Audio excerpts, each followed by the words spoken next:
Смртта на Росица е трагична. И ниту еден коментар од послушниците на власта не може да ја намалат сериозноста на непостапувањето на институциите да го спасат животот на оваа млада жена. Ниту Миленко Неделковски, ниту било власта кој се обидува да ја префрла топката еден на друг. Каде во оваа држава човек треба и може да се обрати доколку му се закануваат по живот, доколку го тепаат, доколку му палат автомобил? Каде може да пријави една жена за да знае дека таа и нејзините најблиски ќе бидат сигурни? Убиството на Росица не смее да биде заборавено.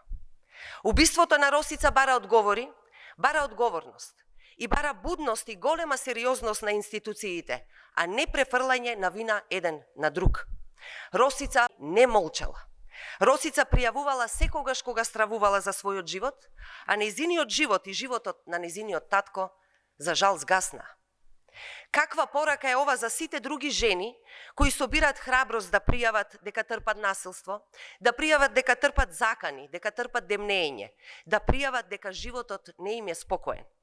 Која би била вистинската адреса за нив? Ги прашуваме во овој момент институциите.